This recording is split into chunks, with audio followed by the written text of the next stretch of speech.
Namun aku tidak peduli. Bagiku, di saat seperti ini, detik demi detik sangat berharga untuk keselamatan Lembayung. Aku dan Ferry tercengang ketika kami tiba di Ipukan.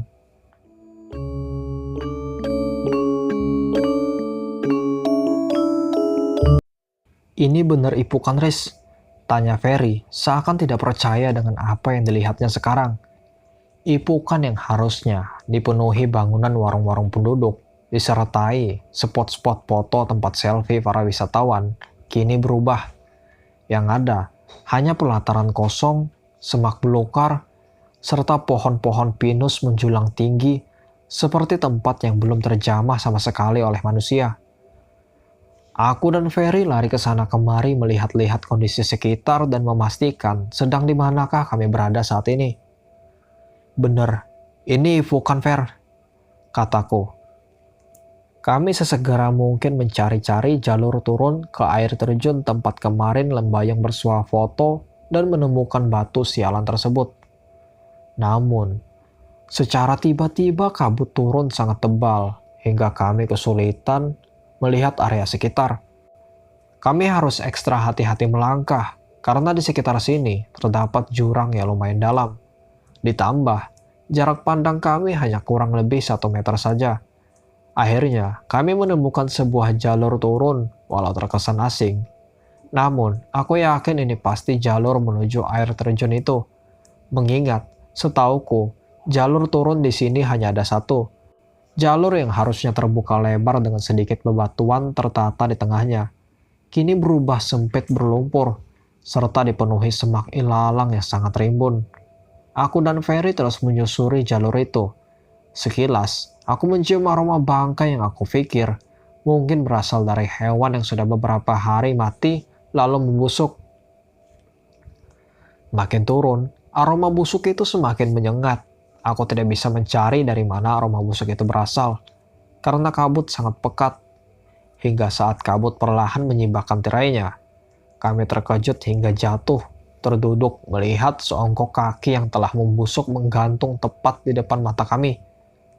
Aku gak boleh takut. Aku harus bisa membawa pulang Lembayung. Aku menguatkan diriku sambil perlahan sedikit demi sedikit maju melewati kaki itu.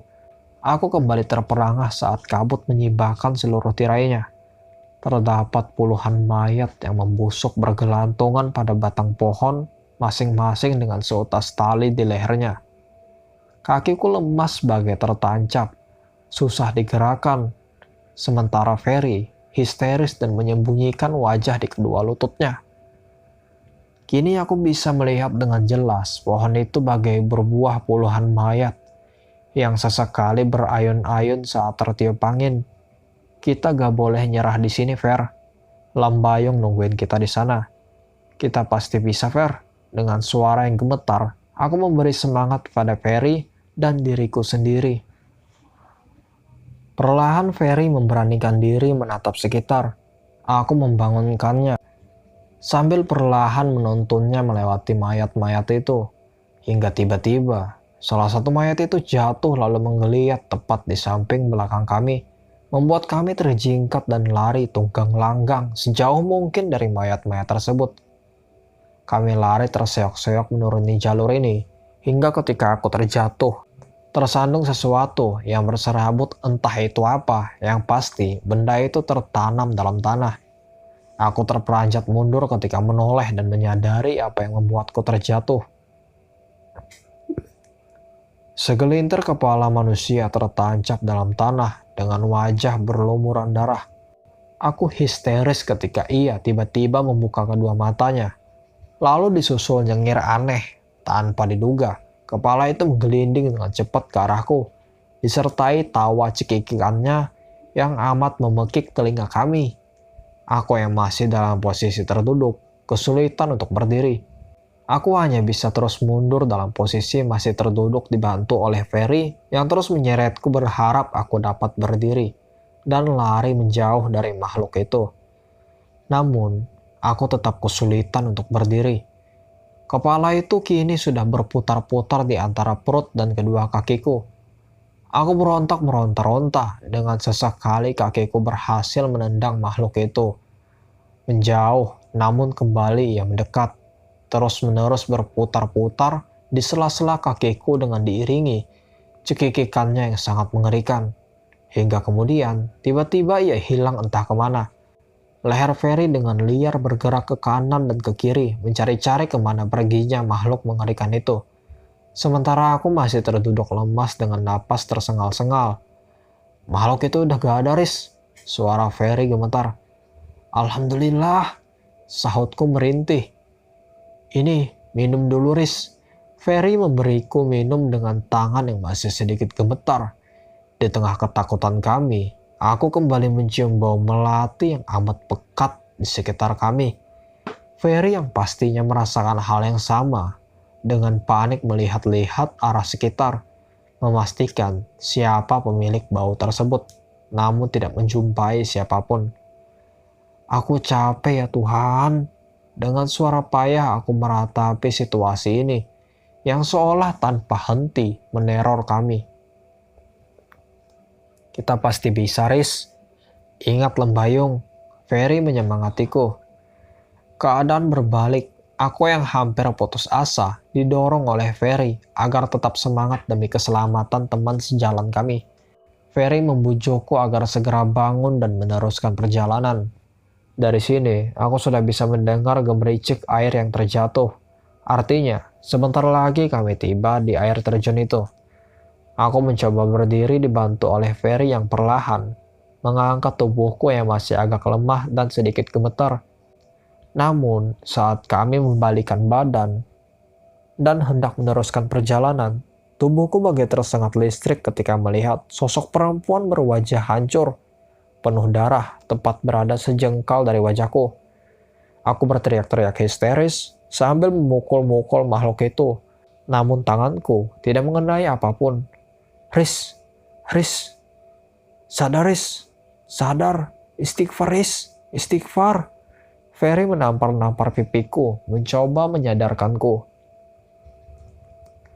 Ada apa Riz? Lu lihat apa tadi? Sambungnya. Tadi ada perempuan mukanya hancur, Fer.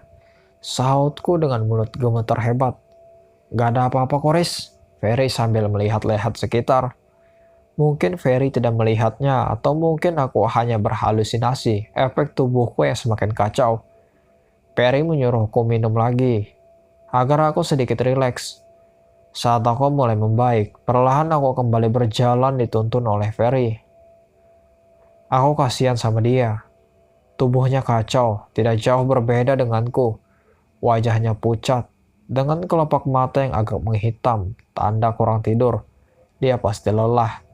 Mengingat sudah beberapa hari ini, kami terus-menerus diteror penghuni Cermai. Dari kejauhan, aku sudah bisa melihat air terjun itu. Kami pun mempercepat langkah kami agar segera sampai di sana. Udah Fer, lepas. Aku udah mendingan, kataku. Aku mengajak Ferry lari agar segera sampai di sana. Riz, kakimu gak apa-apa? Tanya Ferry sambil terus berlari. Udah, gak apa-apa Fer. Hei cepet, kasihan Lembayung, sahutku. Aku sangat senang kami bisa sampai sini sebelum matahari terbit. Seolah perjuangan kami takkan sia-sia dengan berhasil menyelamatkan Lembayung dan membawanya pulang. Akhirnya, kami sampai tepat di depan air terjun tersebut. Suasana mistis yang sangat kental kurasakan di sini. Iraman deburan air yang jatuh dan kabut tipis yang mengambang di area air terjun tersebut seolah memberi pesan kepada kami agar jangan coba-coba mendekat. Kami memberanikan diri memanjat tebing di sisi kanan air terjun itu, mencari-cari keadaan Lembayung. Namun kami sama sekali tidak melihat tanda-tanda keberadaannya. Sampai ketika kami teringat pesan kakek yang kami jumpai di pos Pangguyangan Badak. Aku membuka keril milik Perry dan mencari-cari ranting pemberian kakek itu. Setelah mendapatkannya, kami bergegas turun dari tebing ini, lalu bergerak menuju kolam yang berada di bawah air terjun tersebut. Setelah berada di bibir kolam, aku pun bersiap-siap menancapkan ranting itu. Bismillah dulu Riz, Ferry mengingatkanku. Dengan membaca bismillah, aku menancapkan ranting itu ke dasar kolam.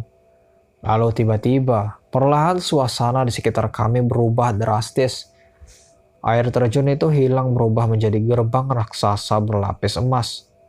Tebing yang tadi kami naiki adalah atap sebuah pendopo yang berlapis emas. Batu-batu di sekeliling kami berubah menjadi patung-patung berbentuk ular.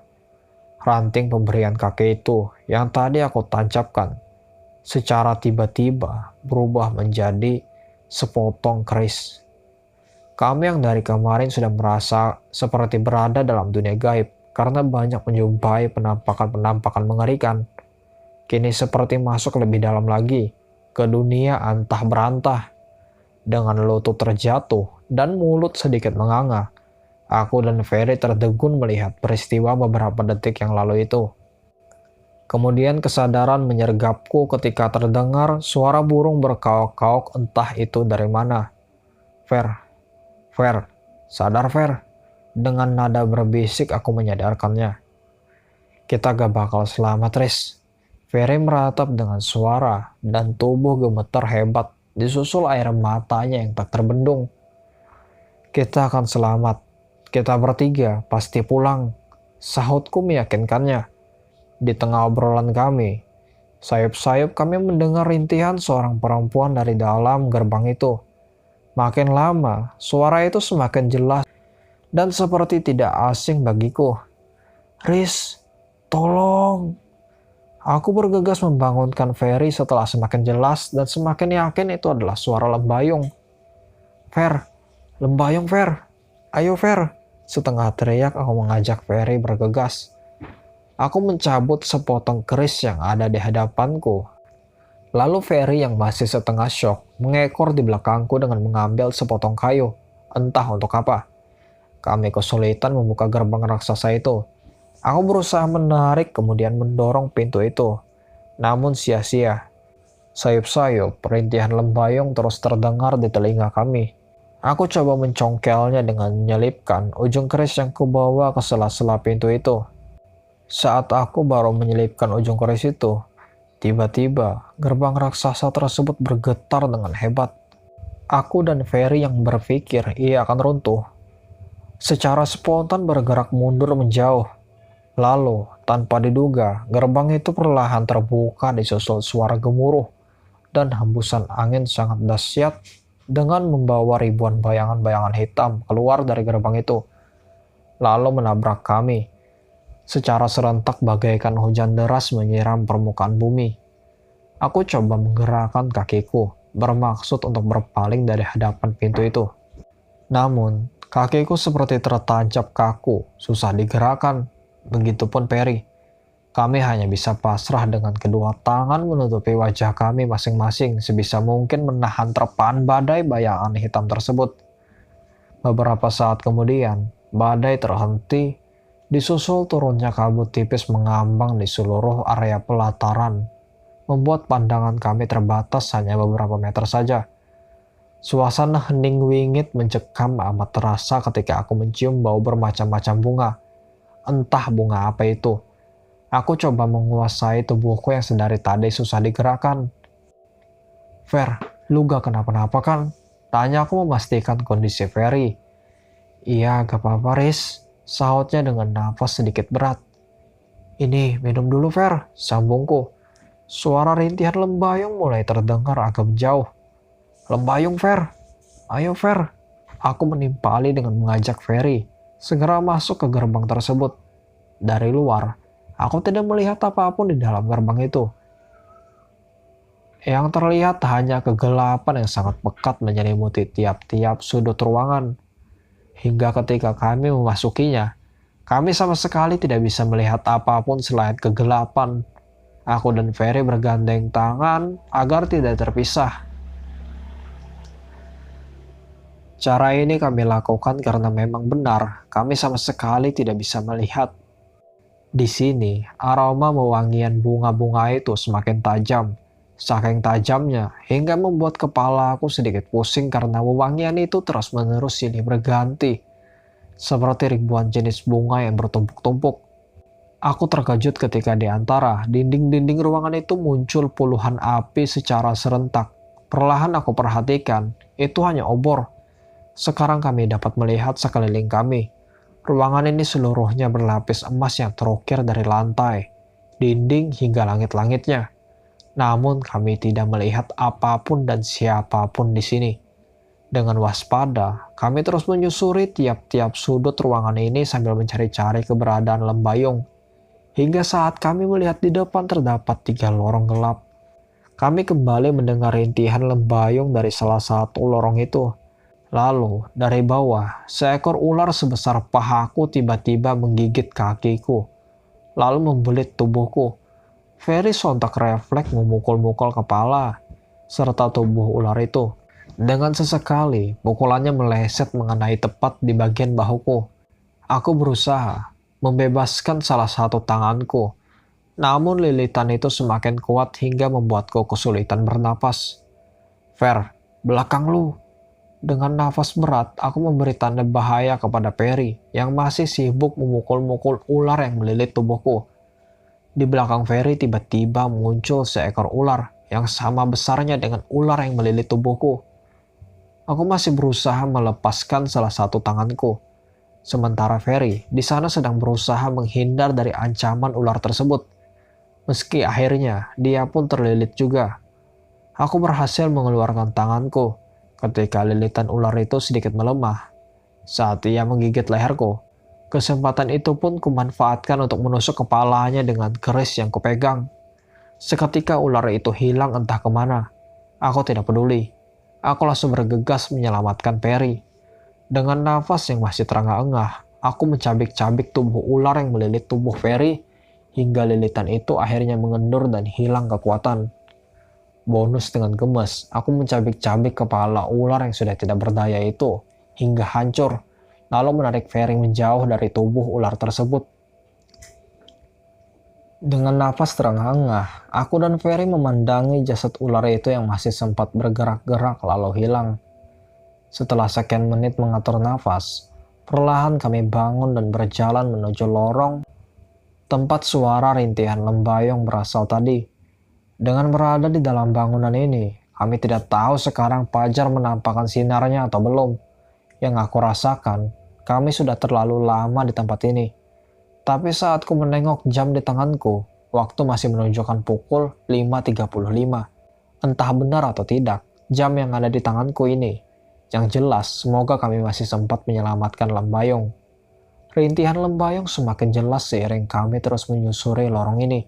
Dan langkahku percepat ketika aku mendengar teriakan histeris lembayung memecah kegelapan di sekitar kami.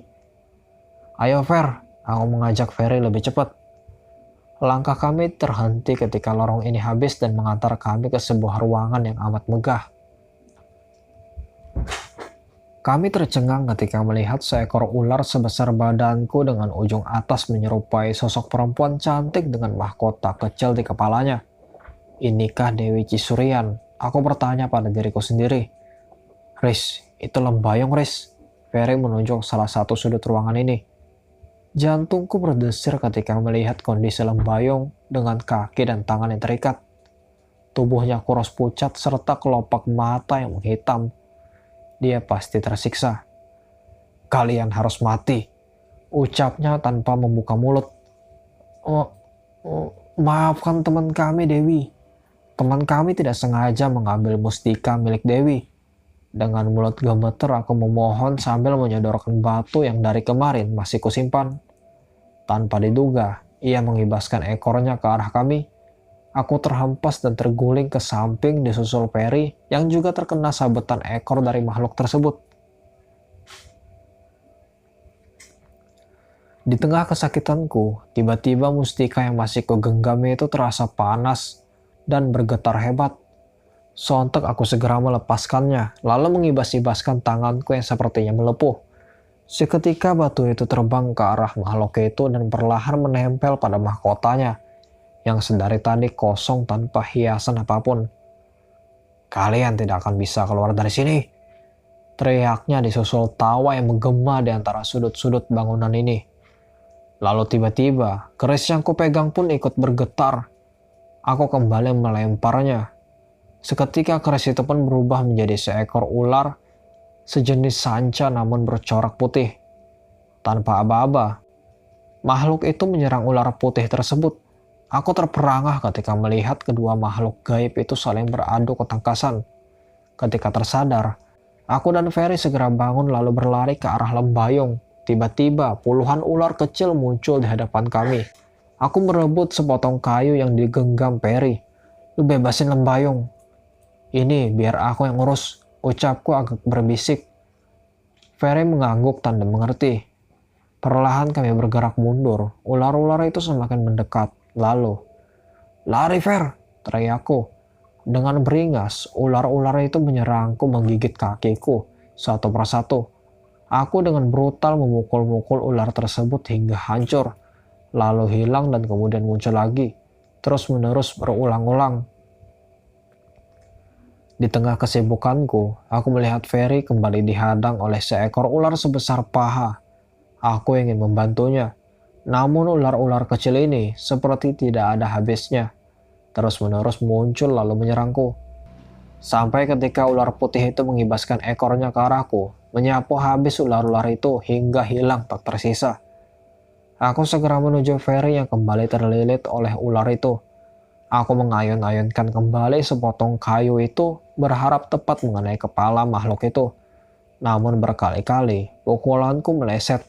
Sampai ketika salah satu pukulanku tepat mengenai moncongnya, hingga ia kehilangan indera pendeteksinya.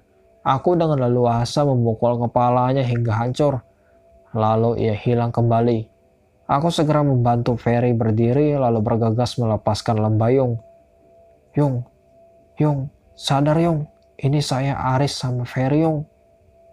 Aku menyadarkannya dengan menepuk-nepuk pipinya, memastikan bahwa ia masih hidup. Sejenak lembayung membuka matanya dan tersenyum melihat aku dan Ferry, lalu pingsan kembali. Kami segera melepas ikatannya, lalu Ferry dengan cepat menggendongnya. Cepat, kita harus keluar dari tempat ini, Per. Nada aku setengah tergesa-gesa di sela-sela pertarungannya dengan ular putih. Dewi Cisurian berteriak ke arah kami. Kalian tidak akan bisa keluar dari tempat ini. Dengan nada mengancam. Tanpa memperdulikannya, kami berlari memasuki lorong tadi. Kedua makhluk itu masih saling menyerang satu sama lain. Ada rasa berat meninggalkannya. Makhluk itu sudah membantu kami sejauh ini. Tanpa dia dan kakek yang kami temui di pos panggoyangan badak kemarin, kami tidak mungkin selamat melewati semua ini. Namun, kami harus sesegera mungkin membawa lembayung keluar dari tempat ini, agar tidak terjadi hal yang lebih buruk lagi. Sebelum aku memasuki lorong itu, aku menyempatkan diri menoleh ke makhluk itu, sekedar untuk mengucapkan terima kasih dari dalam hatiku. Aku dan Ferry secepat mungkin keluar dari tempat ini. Namun, setelah lorong ini habis, aku kembali terkejut. Gerbang itu hilang. Tidak ada jalan keluar yang aku temui sejauh mata memandang.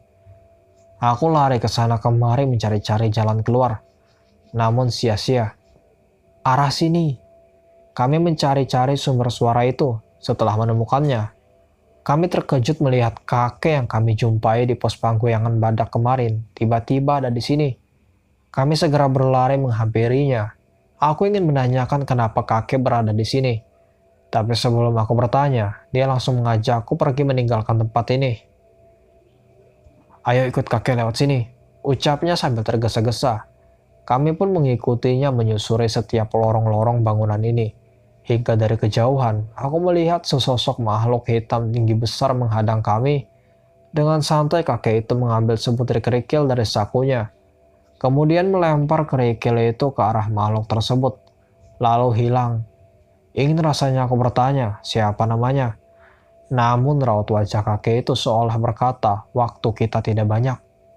Kakek itu terus berlari dengan tergesa-gesa, seperti ada sesuatu yang lebih buruk jika kami terlalu lama di sini.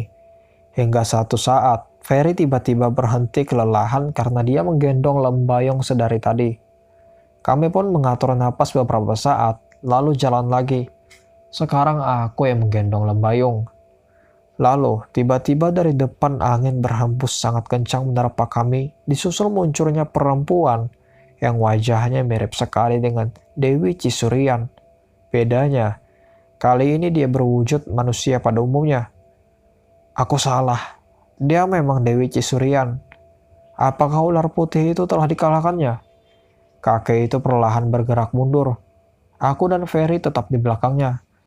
Saat aku mengalihkan pandangan makhluk itu, kalian lari, lurus saja.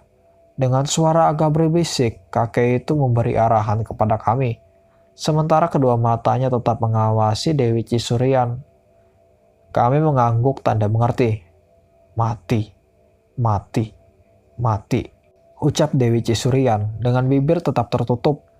Kalian semua harus mati, sambungnya. Kakek itu bersiap mengambil ancang-ancang dan lari, teriak kakek itu.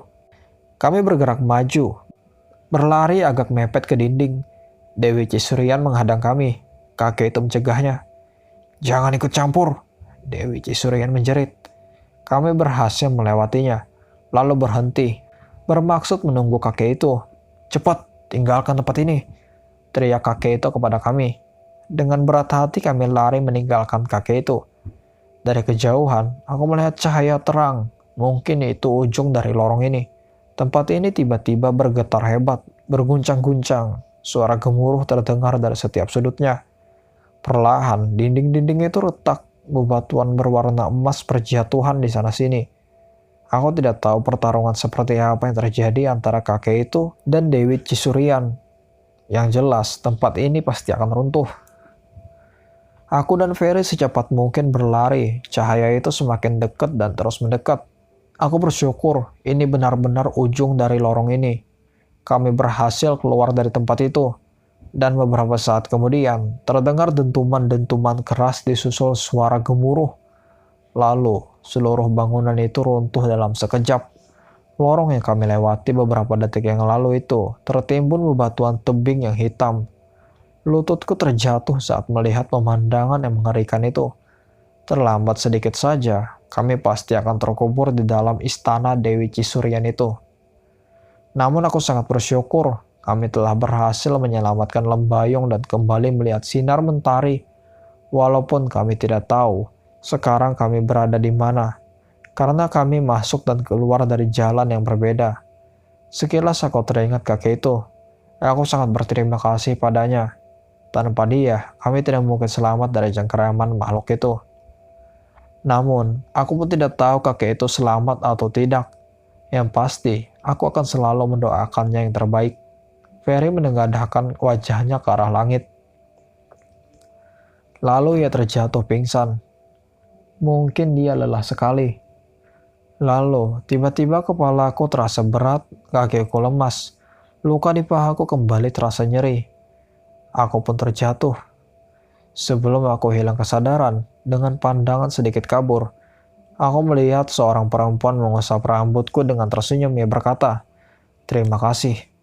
Aku terbangun di sebuah ranjang empuk dengan selang infus menancap pada punggung telapak tanganku, serta selimut hijau tua menutupi sebagian tubuhku. Aku sudah berada di sebuah rumah sakit. Bayangan-bayangan raut wajah Dewi Cisurian itu sesekali masih berkeliaran dalam ingatanku. Tapi aku sangat bersyukur kami benar-benar selamat. Setelah melewati malam-malam panjang penuh teror, ku tengok jam dinding ruangan ini. Waktu menunjukkan pukul 16.45. Ternyata aku pingsan seharian. Kulihat ranjang di sebelahku. Tidak ada siapapun. Yang ada hanya keril si Ferry yang tergeletak di bawah laci. Ferry mungkin udah sadar duluan. Gumamku dalam hati. Aku turun dari tempat tidurku, lalu mencari keberadaan Ferry dan Lembayung. Aku coba menanyakan pada suster yang kebetulan berada di depan ruanganku. "Misi sus, lihat teman saya gak yang tadi dirawat di ruangan ini sama saya?" tanyaku. "Oh, pasien dari pendakiannya," jawabnya. "Iya sus, aku menimpali." "Ada di ruangan sebelah," sahutnya. "Oh, makasih ya sus," timpalku lagi. Aku segera menuju ruangan itu. Saat ku berada di depan pintu, aku mendengar suara tangis Ferry terseduh-seduh. Perlahan aku membuka pintu itu. Saat pintu itu perlahan terbuka, tubuhku bagai tersambar petir. Kakiku mendadak lemas. Jantungku berderap kencang. Aku melihat Ferry menangisi seseorang yang tertutup kain putih. dari ujung kaki hingga ujung kepalanya.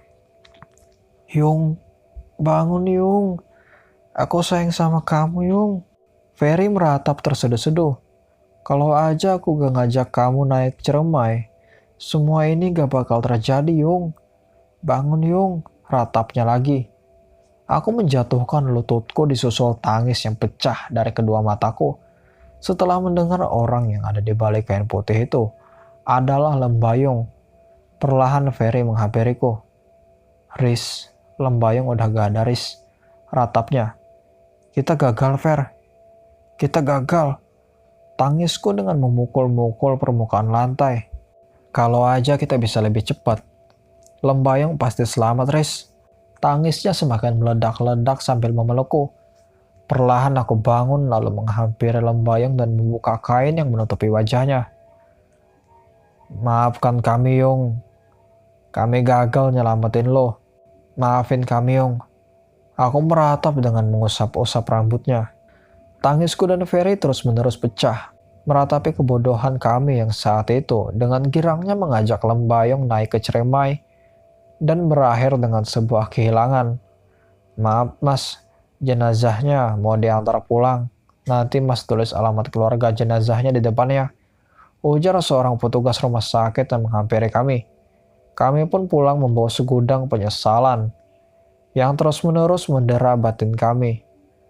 Dengan rasa terpercaya, kami kehilangan teman seperjuangan karena kebodohan kami.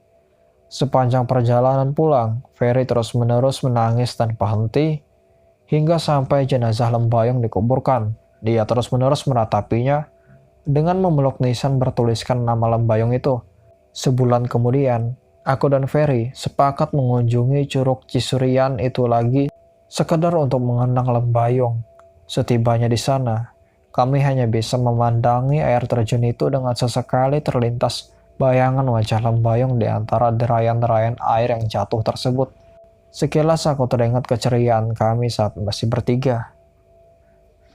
Makan bareng, nongkrong bareng, bolos sekolah bareng, hingga keceriaan kami saat baru sampai di gunung ini dan berharap bisa menaklukkan ketinggiannya. Lucunya, aku dan Ferry ternyata sama-sama mengagumi seseorang yang sama. Lalu, sama-sama pula belum sempat mengungkapkan perasaan tersebut karena masing-masing dari kami tidak memiliki keberanian untuk menyatakannya. Di tengah lamunan, kami memandangi air terjun itu. Tiba-tiba kami melihat perempuan mirip sekali dengan Lembayung, tertawa riang di bawah air terjun sambil bermain air bersama teman-temannya. Tamat.